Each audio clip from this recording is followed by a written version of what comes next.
Apocalipse capítulo 7. Capítulo 7.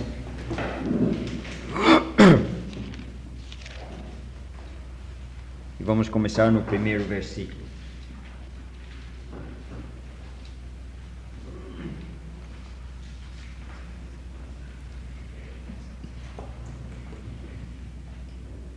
Apocalipse capítulo 7, versículo 1. E depois destas coisas, vi 4 anjos que estavam sobre os 4 cantos da terra, retendo os 4 ventos da terra, para que nenhum vento soprasse sobre a terra, nem sobre o mar, nem contra árvore alguma. E vi outro anjo subir da banda do sol nascente, e que tinha o selo do Deus vivo. E clamou com grande voz aos 4 anjos, a quem fora dado o poder de danificar a terra e o mar, dizendo: Não danifiqueis a terra, nem o mar, nem as árvores, até que hajamos assinalado nas suas testas os servos do nosso Deus. E ouvi o número dos assinalados, e eram 144.000 assinalados, de todas as tribos dos filhos de Israel. Da tribo de Judá havia 12.000 assinalados. Da tribo de Ruben, 12.000. Da tribo de Gade, 12.000. Da tribo de Azer, 12.000. Da tribo de Naftali, 12.000.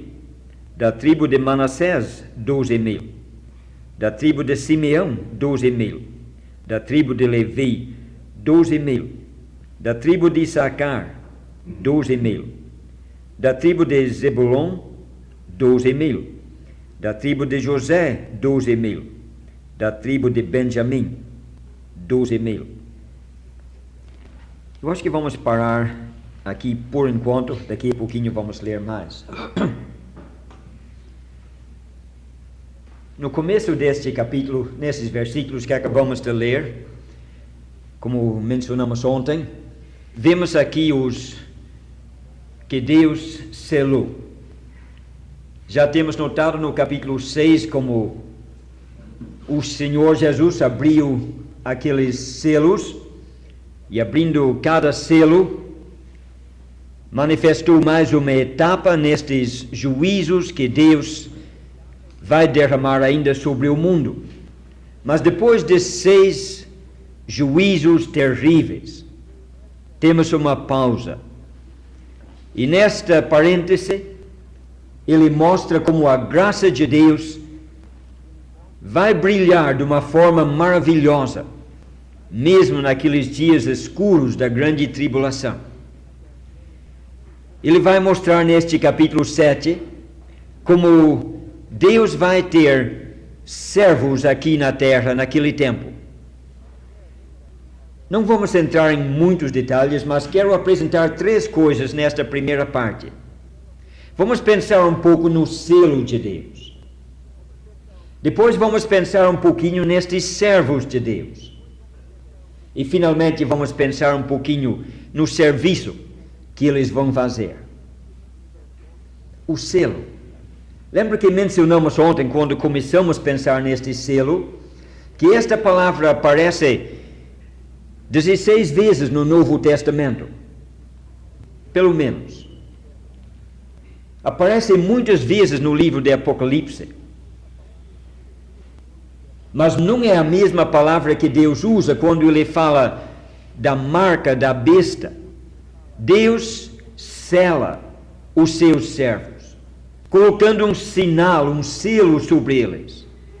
A besta simplesmente marca os seus seguidores. É uma palavra diferente. Mas esta palavra selo que Deus usa, que ele coloca sobre os seus, nos diz 2 coisas. Em primeiro lugar, este selo indica possessão. Nós pertencemos a Deus. Estes 144.000 no capítulo 7 pertencem a Ele.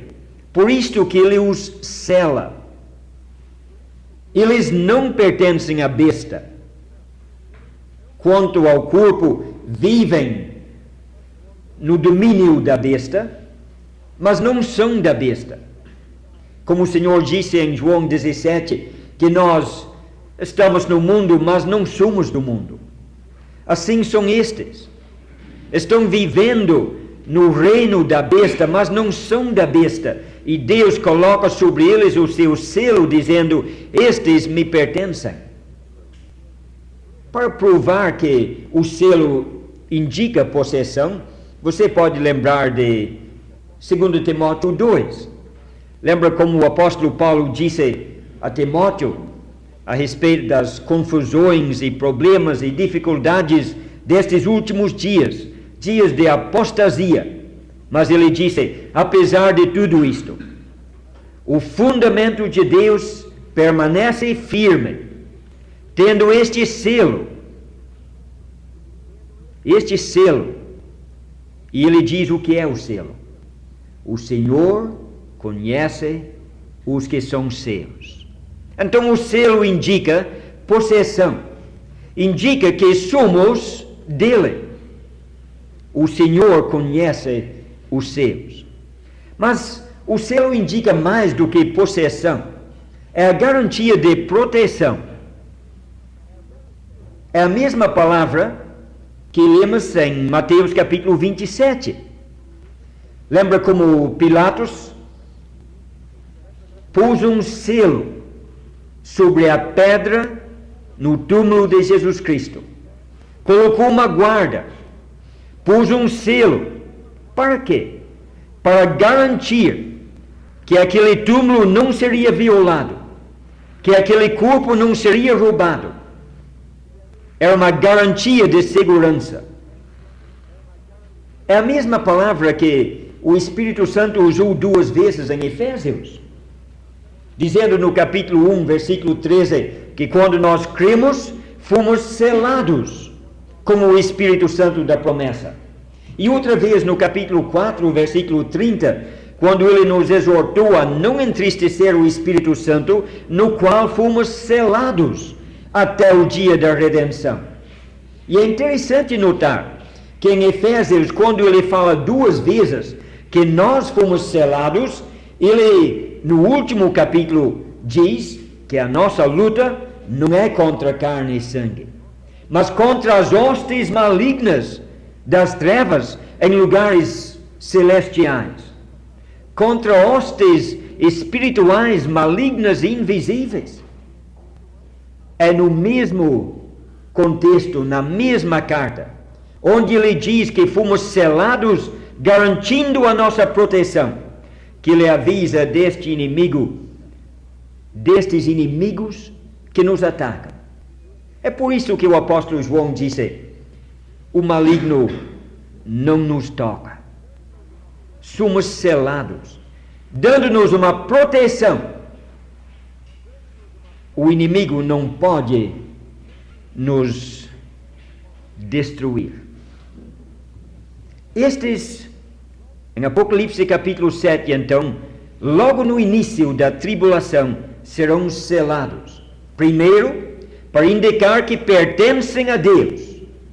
E em segundo lugar, para garantir a sua proteção naqueles tempos perigosos e difíceis. Quem serão selados então? Serão 144 mil selados. Agora não vamos nos preocupar em interpretar isto se é literal ou simbólico. Se é literal, quer dizer que haverá exatamente 144 mil selados. Se é simbólico, quer dizer que haverá um grupo bem grande de selados. De qualquer forma, o que permanece claro é que logo depois do arrebatamento, no início da grande tribulação, Deus vai selar um grupo dos seus servos. E estes servos dele serão todos da nação judaica, Nós acabamos de ler aqui que são 144 mil, 12 mil de cada tribo de Israel. São 12 tribos, e 12 mil de cada tribo dá o total de 144 mil. É interessante notar, falando em símbolos, que o número 12 é um número que indica perfeição em governo. Você pode notar, por exemplo, 12 tribos em Israel, 12 apóstolos no Novo Testamento, 12 portas na Nova Jerusalém. É um número que indica aquela perfeição de Deus no governo, na administração. E isto é significante. Exatamente naquele período, na história deste mundo, quando a besta usurpa o governo deste mundo e quer impor ao povo deste mundo o seu governo corrupto e desonesto, Deus sela um número dos seus servos que faz lembrar da perfeição do governo de Deus. Deus nunca renunciou, jamais renunciará. Tem hora que parece que o inimigo está vencendo. Tem hora que parece que Deus não vê, o esqueceu, o é impotente. Parece, mas não é. Deus ainda está no trono. E digo mais uma vez, esta é a lição do livro de Apocalipse, que Deus está no trono, Ele governa e governará. Se você leu esta lista de tribos, você vai notar que algumas tribos estão faltando. A tribo de Efraim, por exemplo, não está mencionado, embora esteja incluído sob o nome de José, seu pai, entre a tribo de José e também de Manassés. Mas a tribo de Dan não aparece de forma alguma.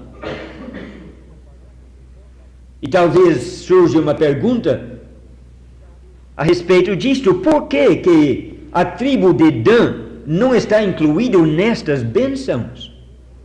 Se Deus selou 12 mil de cada tribo, a não ser a tribo de Dan, realmente temos 24 mil descendentes de José, porque tem de José e tem de Manassés, o filho de José. Mas de Dan não tem ninguém. Não é que Deus esqueceu. Quando Deus deixa alguém fora, ou alguma coisa fora, é porque Ele tem uma razão. Eu vou sugerir que talvez a razão seja que lá no Velho Testamento, entre todas as tribos de Israel, a tribo de Dan tomou a liderança na idolatria. Em mais do que uma ocasião. Lá no livro dos Juízes, vemos Dan liderando a idolatria, entregando-se à adoração e ao serviço dos ídolos. Nos tempos dos reis, vemos a mesma coisa. É Dan que está na frente. Quando Jeroboão fez aqueles bezerros de ouro, ele colocou um daqueles bezerros em Dan. Sabia que seria bem aceito naquele lugar. E neste período da grande tribulação, uma das provas principais, uma das coisas mais difíceis para o povo de Deus enfrentar, será exatamente em relação à adoração do ídolo, da imagem da besta, que será colocado no lugar santo lá em Jerusalém. Talvez por causa disto, a tribo de Dan sofre este castigo de Deus. E quando Deus sela os seus servos, não aparece nenhum descendente de Dan. Eu gostaria de parar um pouquinho aqui para mencionar uma verdade que muitas vezes é esquecida. O que Dan fez no passado vai prejudicar os seus descendentes no futuro. Examine a história do Velho Testamento e você verá isto vez após vez após vez. Rehoboão perdeu 12 tribos por causa do pecado de seu pai, anos antes. O que nós fazemos hoje pode prejudicar os nossos descendentes numa geração que há de vir, se o Senhor não voltar antes. Se nós não formos fiéis no testemunho, mantendo a sã doutrina e a prática pura na igreja, permitindo a entrada do mundo, nós sofreremos. Mas pode ser que os nossos filhos sofrem mais. É a lição que aprendemos aqui. Mas vamos pensar agora no serviço destes servos. Realmente, Deus não fala claramente quanto ao serviço deles, mas são chamados de servos. Ele disse que aqueles ventos teriam de ser retidos, como notamos ontem, até que fossem assinalados nas suas testas os servos de Deus. E esta palavra servo literalmente quer dizer escravo. Um escravo é um que não tem direito algum. Ele vive para fazer a vontade do seu senhor. Não é um simples empregado que durante algumas horas do dia é pago para fazer a vontade do seu patrão e depois está livre. O escravo pertence ao seu senhor e vive para fazer em todas as circunstâncias e em todos os momentos a vontade do seu senhor. Estes assinalados são escravos de Deus, servos de Deus. Em outras palavras, são pessoas que vivem não para fazer a vontade própria, não no seu próprio direito, mas vivem para Deus, para fazer a vontade dele. E o que vão fazer? Embora não temos uma palavra clara aqui, eu acho que não precisa pensar muito para chegar a uma conclusão lógica do que esses servos terão de fazer. Lembra o que há de acontecer um pouquinho antes disto. Antes de acontecer o que temos aqui em Apocalipse 7, o Senhor Jesus terá vindo até os ares e todos os salvos serão arrebatados. A igreja vai embora. Naquele instante, todos os salvos vão. E não ficará nesta terra nenhuma pessoa salva, nenhum servo de Deus. Nenhum. Mas como é então que o Evangelho será pregado? Porque Mateus capítulo 24 diz que este Evangelho tem que ser pregado em todo o mundo, e então virá o fim. Antes de responder esta pergunta, permite-me parar um pouquinho aqui, porque este versículo é um que constantemente ouvimos citado fora de contexto. Já ouvi muitos e muitos crentes dizer: o arrebatamento não pode ser já, Cristo não pode vir este ano, porque a Bíblia diz em Mateus 24 que o Evangelho tem que ser pregado em todo o mundo e depois virá o fim. Este versículo não tem nada a ver com o arrebatamento. Ele não diz que o Evangelho será pregado em todo o mundo e depois virá o arrebatamento. Não está falando do arrebatamento. Está falando do fim da dispensação da segunda vinda de Jesus Cristo à terra. E depois do nosso arrebatamento, que será cumprido este versículo de Mateus 24. É durante a grande tribulação que o Evangelho será pregado em todo o mundo. Mateus 24 está falando da grande tribulação. E o versículo, no seu contexto, está dizendo exatamente e simplesmente isto. Entre o arrebatamento e a vinda de Jesus Cristo à terra, o Evangelho será pregado em todo o mundo. Quem então serão os pregadores? Se todos os salvos vão embora, quem fica para pregar? Virão os anjos? De forma alguma.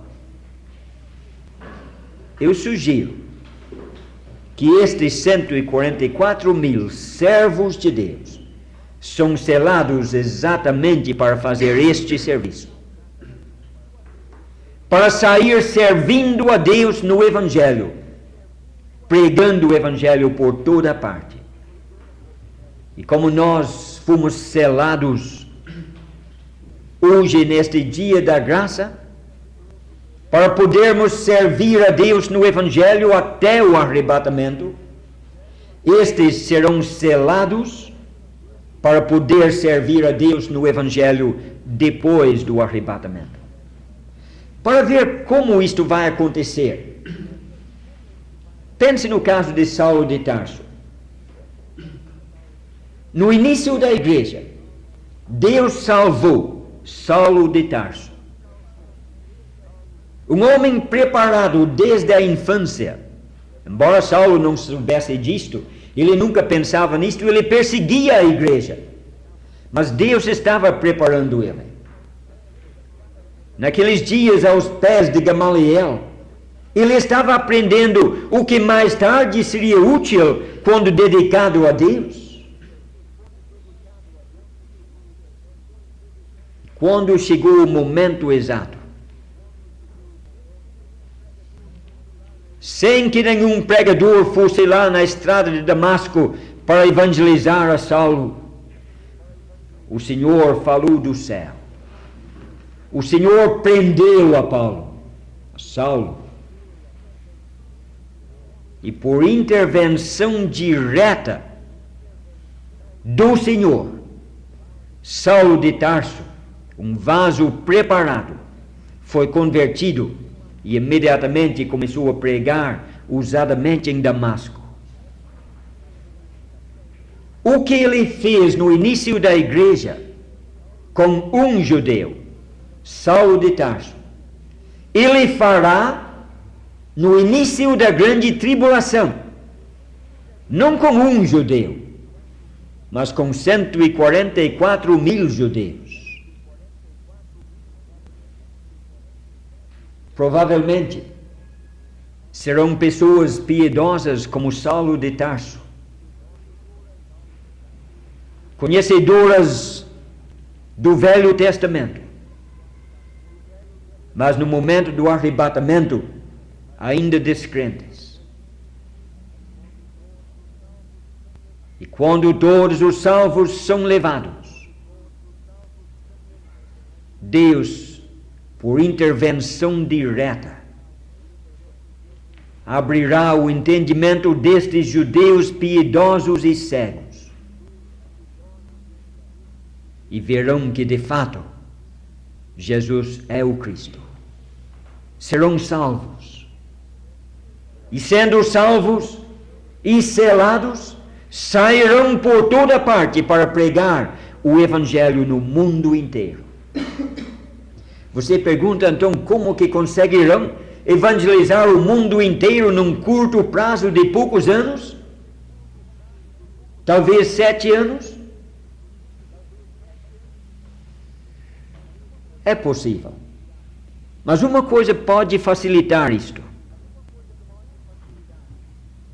São todos judeus. Mas você sabe que o povo judeu hoje se acha esparramado no mundo inteiro. tem judeus brasileiros, tem judeus italianos, tem judeus no mundo inteiro.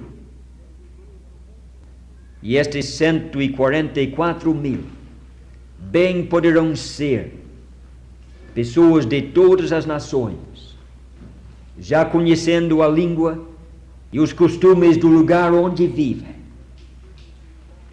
e de tantos pontos diferentes do mundo inteiro. Este exército de pregadores fielmente anunciarão o Evangelho. Acho que vamos deixar-lhes por enquanto e dar uma olhada na segunda parte. Mas antes disto, não esquece do selo, simbolizando a possessão e a proteção. Pertencem a Deus e são protegidos por Ele. Estes servos são judeus e são selados para servir, provavelmente, na pregação do Evangelho. Agora vamos ver a segunda parte.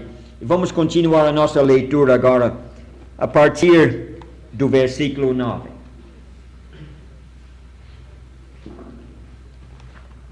Versículo 9.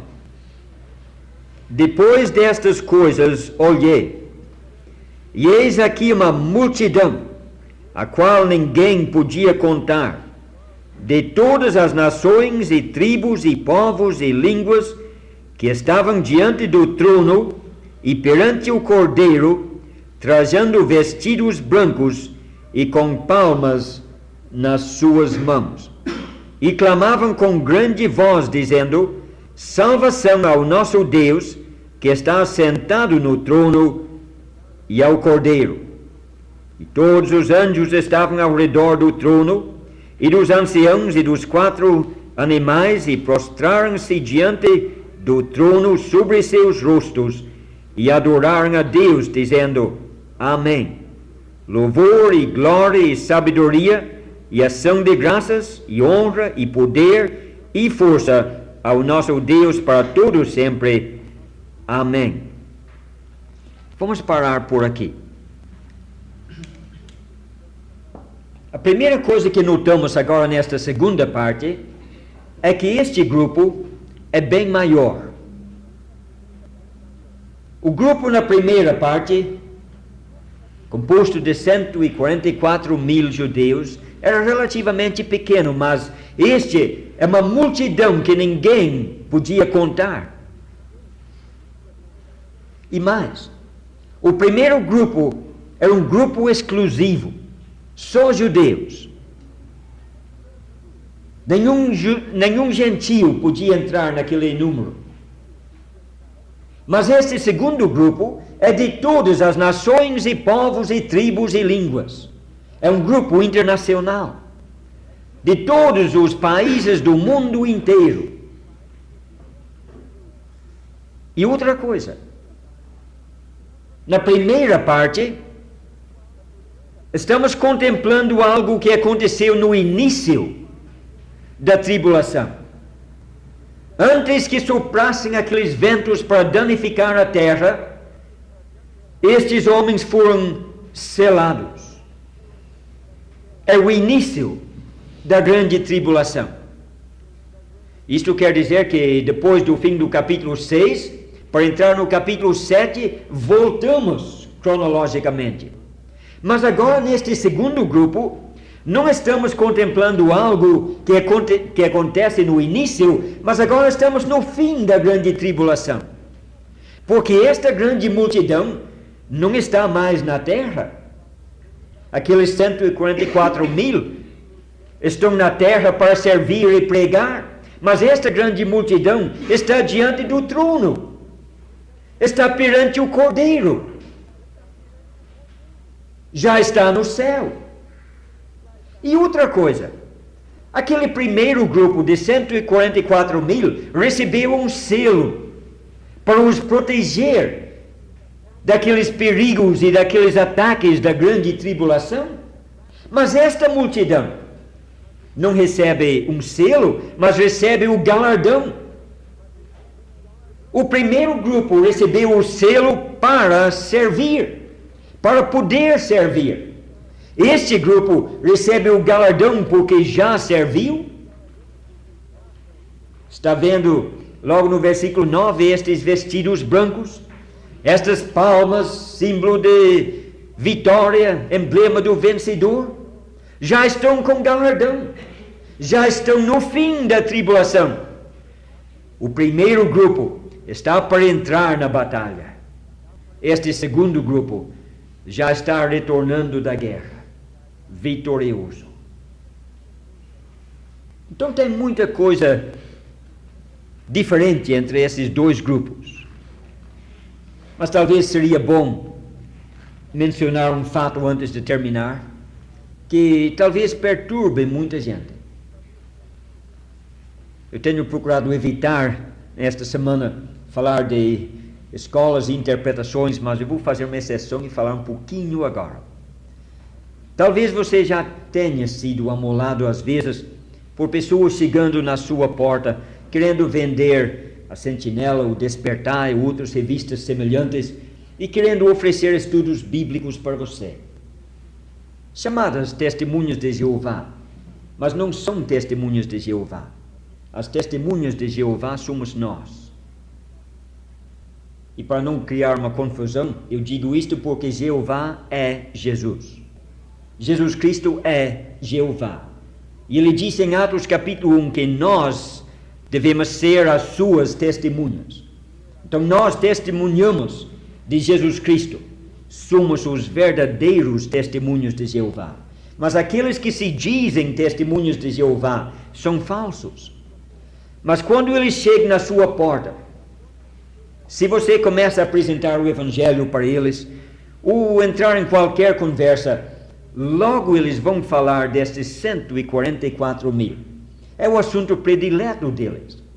E o que eles vão dizer para vocês é que você não pode ir para o céu. Nós vamos habitar na terra. Porque em Apocalipse capítulo 7, vemos que 144 mil vão para o céu. E depois, no mesmo capítulo, dizem eles, lemos de uma grande multidão que vai continuar na terra. 144 mil no céu e uma grande multidão que ninguém pode contar que fica na terra. Eu não sei se eles leem a Bíblia de cabeça para baixo, ou como que fazem, porque, como nós acabamos de ver, estes 144 mil estão na terra, selados para dar-lhes proteção diante das perseguições da besta, estão servindo a Deus na terra. E eles dizem que este grupo está no céu.